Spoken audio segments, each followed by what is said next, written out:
Hello, everybody. It is probably end of the week sometime or another. It is Romans Day. Romans. We are working through Romans. The last time we talked was Romans chapter 12, which is several weeks ago. Because of the remodel we did, we didn't have the ability really to do this a whole lot. So we pulled a stop to that until we were back. Now we're back into our auditorium, and I'm going to continue out our studies with Romans. And we are in chapter 13. It is a short chapter, and thank goodness for that. It is 14 verses because it hurts a little bit. So if you don't want your feet stomped on, if you don't want to be told how to live your life, turn me off right now, because that's what this is. This is going to tell you, hey, you need to fix your life. You need to walk different. You need to talk different. If you are a believer in Jesus Christ, we've got the churches out there that say, just come as you are. We ain't trying to change you. Well, then that means Jesus doesn't change lives. And that is what he said he came to this world to do.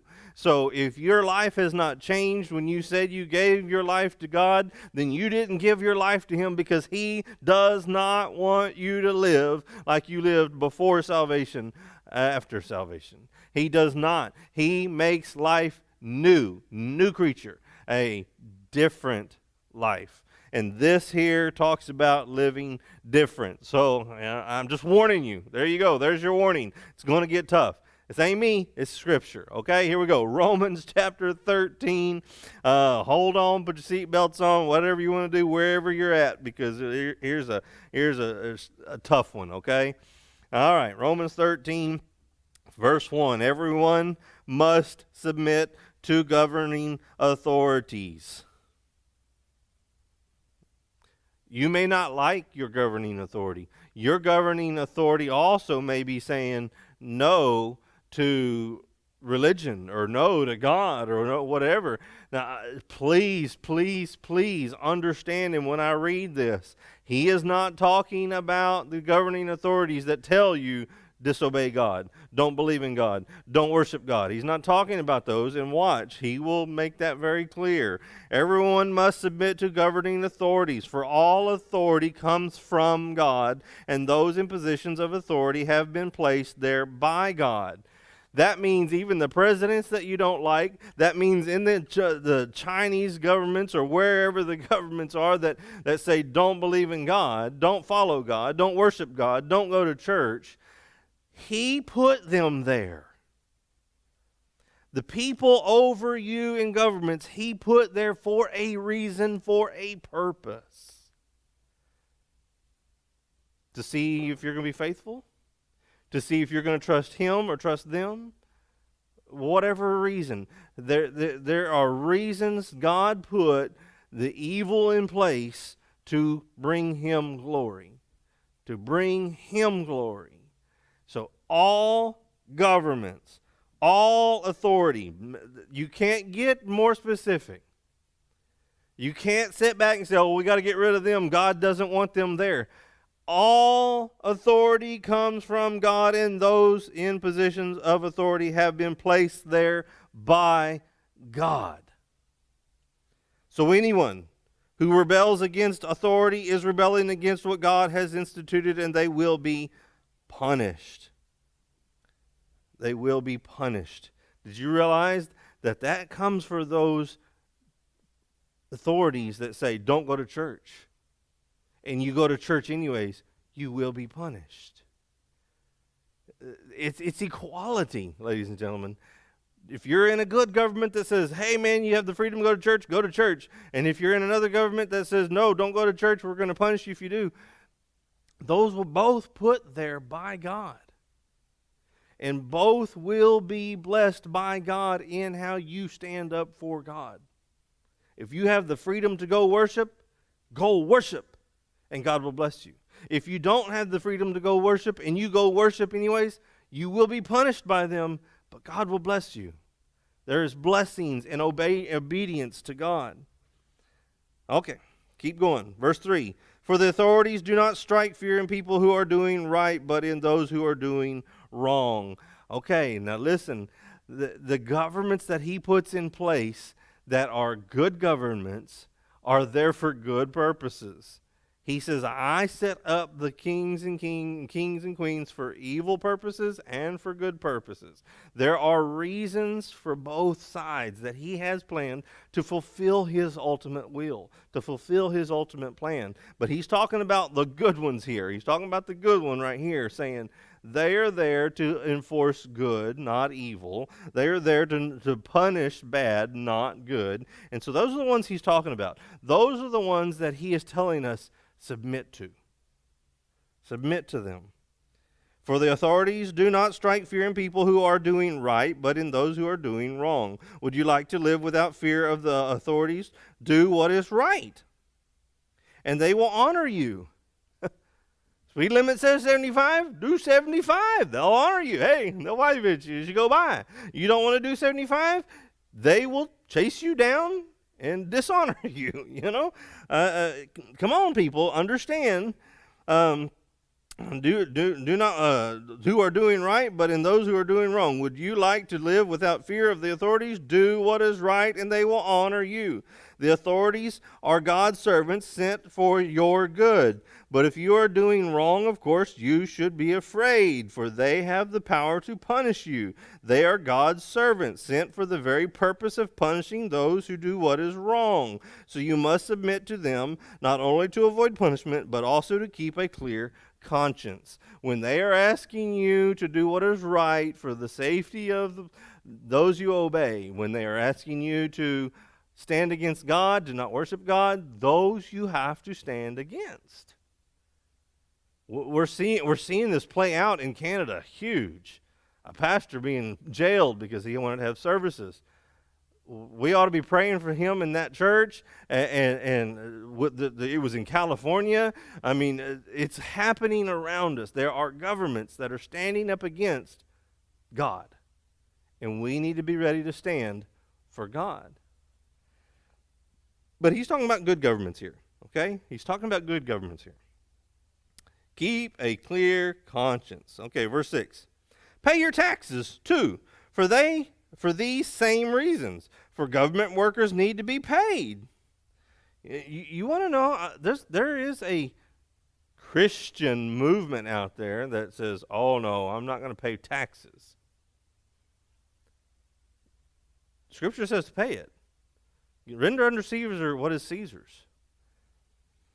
They are serving God in what they do. Give to everyone what you owe them. Pay your taxes and government fees to those who collect them, and give respect and honor to those who are in authority. Okay, there's the government. There's the good government. That's the ones you listen to. That's the ones you honor. Okay, verse 8. Here we go. Controversial right here, okay? But I'm going to try my best to help you understand. Owe nothing to anyone except for your obligations to love one another. This is a verse that is pulled out by many financial people saying you are not to go into debt. You are not to go into debt. Owe nobody anything. Listen, if you want to hold to that and never go into debt, holy cow, more powerful to you. More power to you. I'll get it right in a minute. More power to you. I hope you can hold on to that. That would be great if you just had the money to pay cash for everything at all times. Now, here is the flip side of that coin. Not everyone can buy a home or a car or big item things and do go get loans. Listen, that loan statement says, excuse me, that loan contract says, you owe me $200 at the beginning of every month. If you pay that, you don't owe me nothing until the next month. You pay that, you don't owe me nothing until the next. And so as long as you are paying when they say pay me, you owe no man anything. So in the long run, there's a big note there but in most all of those cases, if you don't pay it, they get to take it back. So you give it back to them, and you owe no man anything. But so you have two rules of thumbs there. If you want to go with owing no man nothing, never getting a loan, man, that's a great way to live. But don't think you can't. Don't think you can't. Well, I can never buy a home. Well, then I just need to pay rent. Sounds like you owe that payment to them every month, or you don't get to stay there. So I just need to live in a box on the street. Well, then maybe that must be your only option, because if you're to owe no man nothing, then you can't owe rent either. And you can't owe an electric bill either. And you can't owe, see what I'm saying? So to take it to the extreme of, I can't ever owe somebody at a due date ahead of time, down the road. But if you pay it, you're good. You're clear. And you can walk away from there going, I owe them nothing. I'm not overdue. I'm not overextended. So have I been there? Oh, yeah, I've been there. I'm sure everybody has. But that is what he is saying here. Pay your bills on time to who is owed. So, owe nothing to anyone except for your obligation to love one another. So, you owe everybody love. And that you can't ever pay off. You can't ever appease that. You can never come to a place of, I've given them enough love. I'm done. It doesn't get there. That's what he is saying. Every day you wake up, I owe love, I owe love, I owe love, I owe love. And guess what? You will fail. I will fail on a daily basis. So that means, oops, we messed up. Now we're in arrears. Now I got a double love. Now I got a triple love because I messed up. We all do it. And so that is why we owe love. And that's what he is saying here. Don't ever say, I've done enough, because you can't. You can't love enough. If you love your neighbor, you will fulfill the requirements of God's law. For the commandments say, you must not commit adultery. And so that means you must not look at another person and desire them. That's what that means. It doesn't mean the physical act of just physically act of adultery. Jesus himself said, if you think it, you've done it. So when you think of adultery, you've done it. And so you've broken that law. For the commandments say you must not commit adultery, you must not murder, you must not steal, you must not covet. Man, I sure wished I had their house that's so big and beautiful and nice and clean and new and old or yucky or pretty or whatever your reason is for loving and wanting somebody else's stuff. That's coveting. Is it wrong to say I'd like mine to be better? No. I want to work at making mine better, mine nicer, mine newer. No. But to covet what somebody else has, you've sinned. I told you. I told you. You don't want to watch this if you don't want to be told you're living wrong.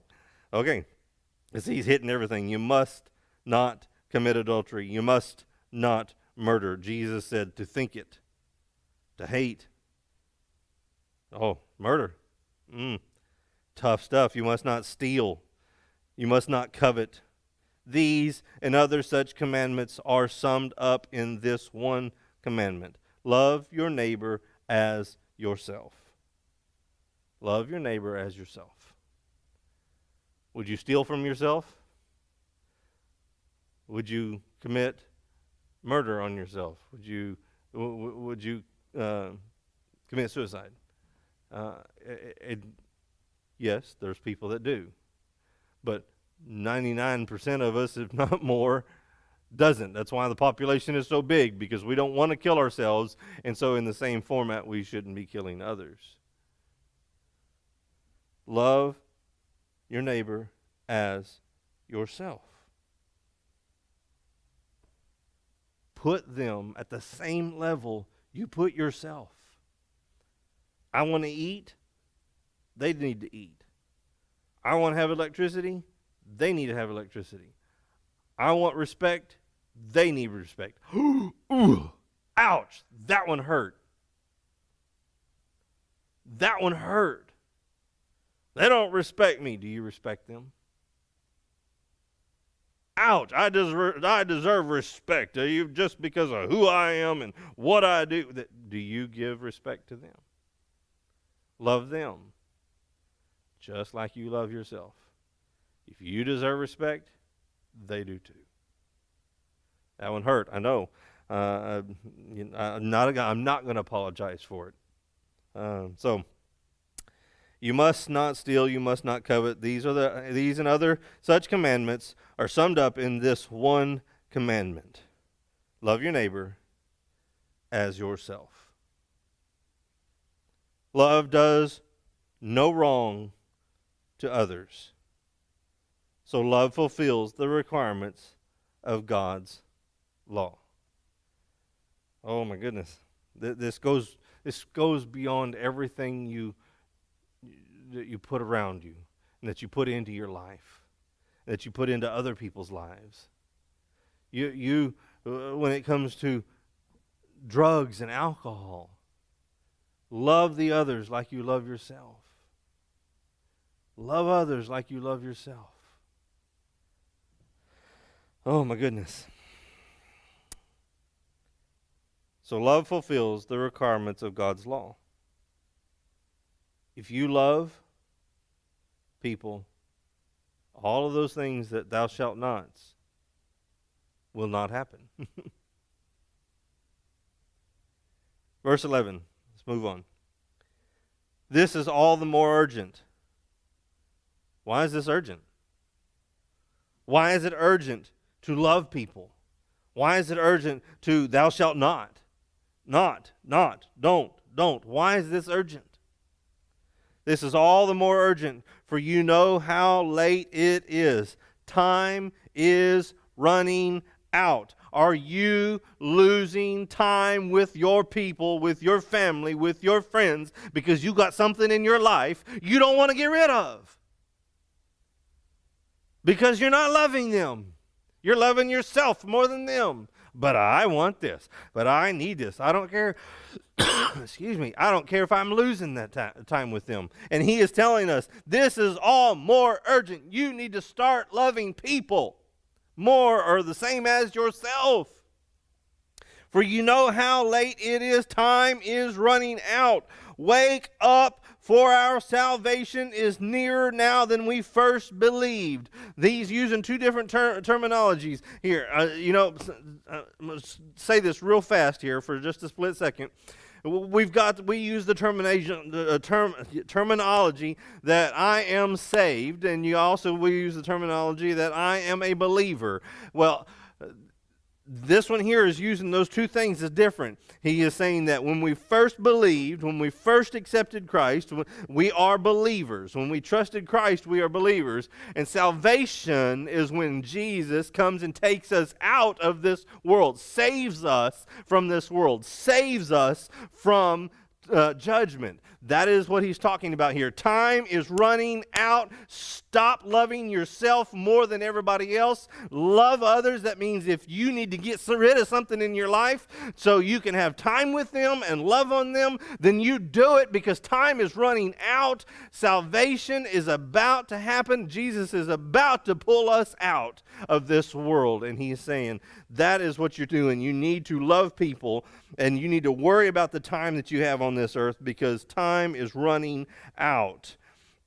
This is all the more urgent, for you know how late it is. Time is running out. Wake up, for our salvation is nearer now than when we first believed.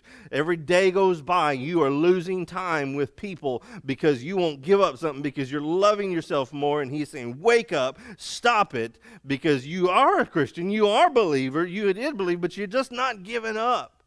You're not loving them like you should be. Verse 12, the night is almost gone. The day of salvation will soon be here. He's going to pull us out of the world, out of judgment of this world. So remove your dark deeds. Sorry, I get excited. My throat gets tickled. The night is almost gone. The day of salvation will soon be here. So remove your dark deeds like dirty clothes. The things that you are holding on to that are nasty and dirty and dark, get rid of them, just like when you come home from work and you get the dirty clothes off of you. Get rid of that stuff. Let it go. Remove your dark deeds like dirty clothes and put on the shining armor of right living. Holy cow. He didn't tell you to put on perfection. He is telling you and I that because we are not perfect, we have got to work at getting the dirt off and live right. You have to do that. You have to work on it. You have to decide it. You have to decide, I'm going to be different. I'm going to be different because I'm running out of time to be different. I'm running out of Here we go. Excuse me. Calm down, Philip. Getting excited. Woo. So remove your dark deeds like dirty clothes and put on the shining armor of right living. Verse 13. Because we belong to the day, we must live decent lives for all to see. For all to see. For all to see. What are people seeing you do? Oh, well, I want the preacher to see me do this, but these people here, I don't care if they see me do this over here. I want my family to see me do this, but I don't care if these people over here see me do this. For all to see. What is everybody seeing in your life? What is everybody seeing in your life? The people you love, do you?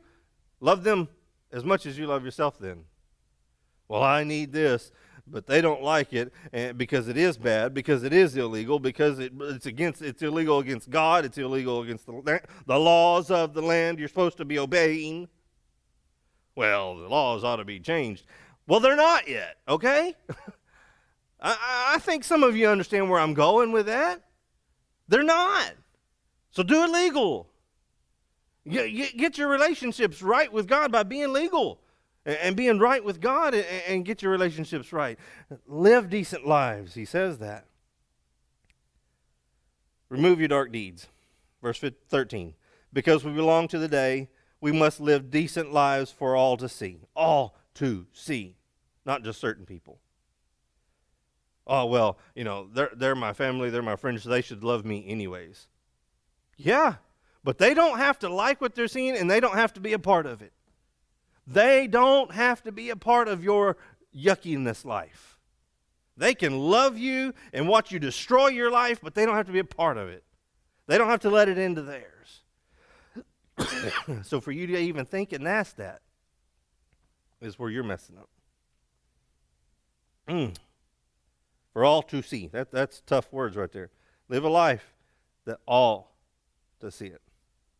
Don't participate in the darkness of wild parties and drunkenness and sexual promiscuity and immoral living or in quarreling or jealousy. Oh. You started that verse off. Good, preacher. Oh, yeah. I don't do wild parties.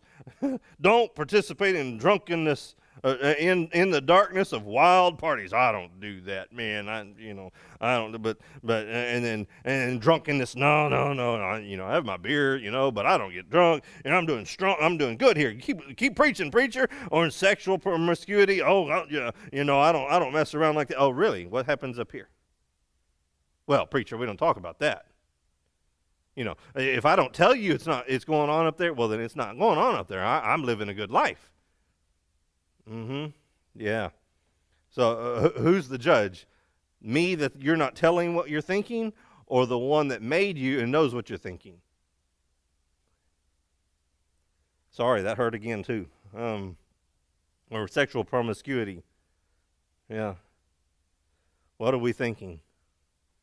And immoral living. Or in quarreling and jealousy. Whew. I'm jealous of what they have. I wish mine was as good. I wish mine was better. You understand these are all equality? You understand that God sees all sin equal. You can be a murderer of murderers. Well, that's actually kind of a a good thing. I kind of guess. I don't know. A murderer of good people. And you can be a jealous person, and God sees those equally as separating you from Him. Equal. Because jealousy always brings wrath, always brings anger, always, Jesus said, you are angry with, you are hating somebody, you are committing murder. Ouch, again, I'm not sorry. That's the Bible. I wonder how many people I've lost yet. Verse 14, I know you're ready for me to stop. Instead, clothe yourself with the presence of the Lord Jesus Christ. Clothe yourself with the presence of the Lord Jesus Christ. Do you walk your life?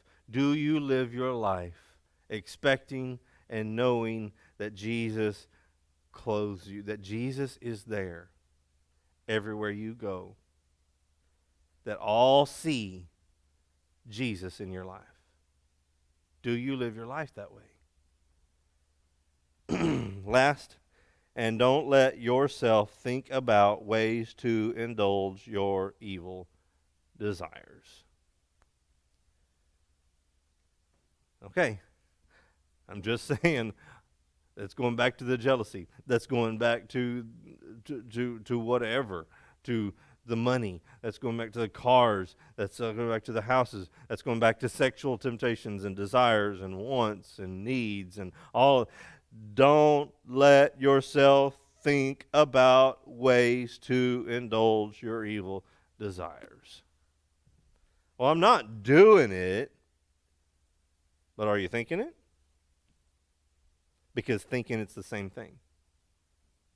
Now, I'm not telling you, please understand me here. There is a difference between physically acting out and thinking acting. Thinking separates you from God. Physically acting out is now in the hands of the law of the land. You physically act out something that's illegal, now you are physically taking on punishment of those things. You know, you might think a sexual desire, but you're not going to get the sexually transmitted disease. But you physically act out a sexual desire, you may get the physically sexual disease. But let me help you. Just let me go a little bit deeper here.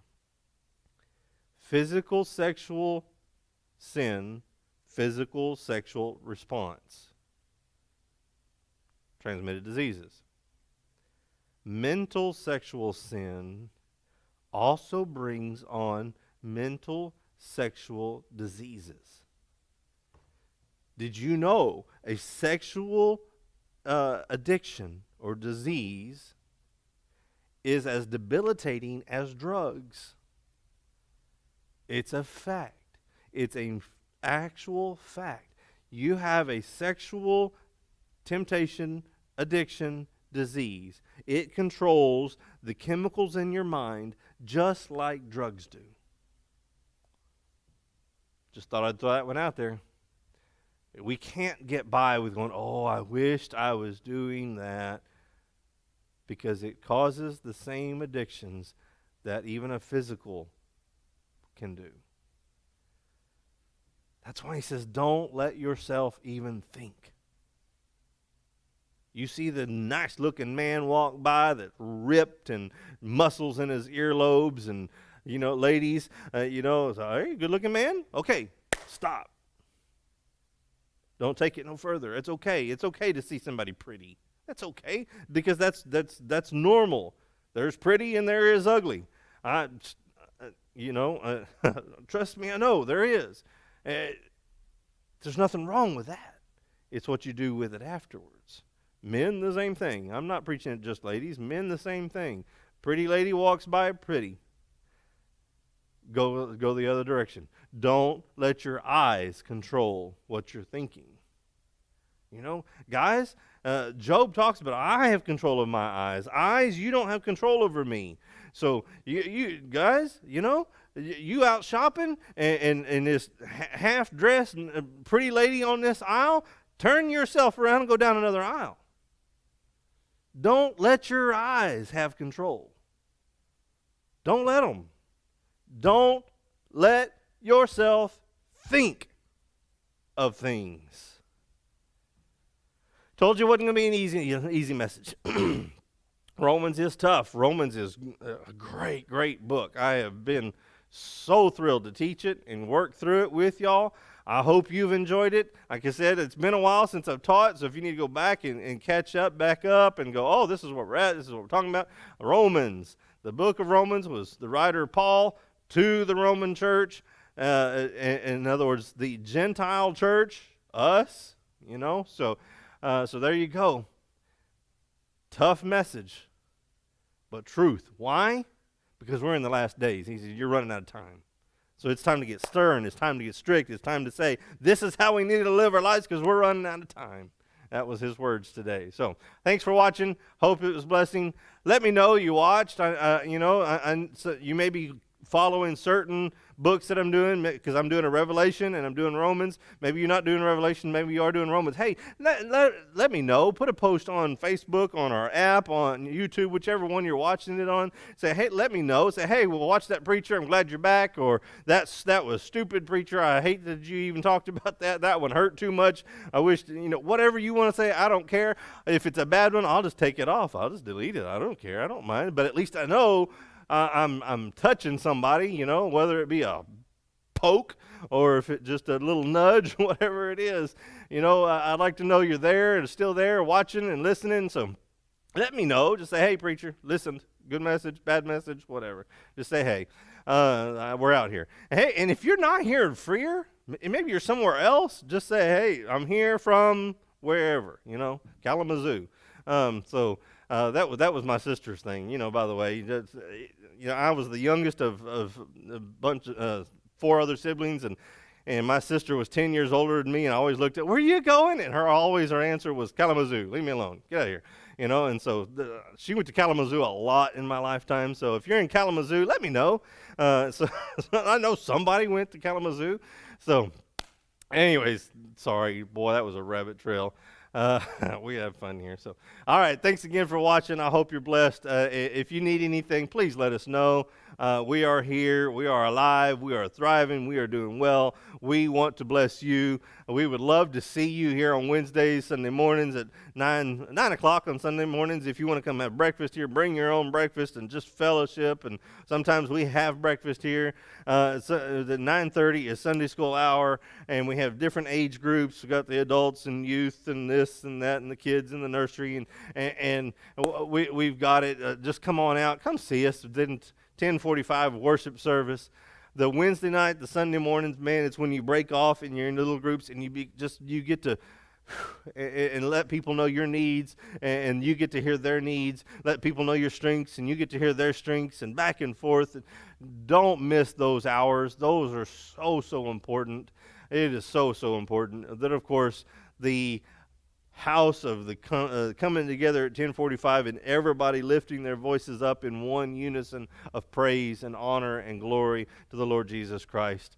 Man, we would love to fill this house up with that worship in Freer, Texas. Man, invite people. Get people in here and say, hey, let's all go worship God at 10:45 at Faith Christian Center and hear the message from God as a full group unit to leave here with one thing on their mind, whatever that message may be of the day. And right now I am doing a series on being different. I mean, man, that's what this verse was all about. It is time to be different, okay? It's time to be different. So I hope you come out. I hope you'll be here Wednesdays. I hope you'll be here Sunday mornings and worship hour Sunday also. So we love you here. Again, thanks for watching. Hope to see you soon.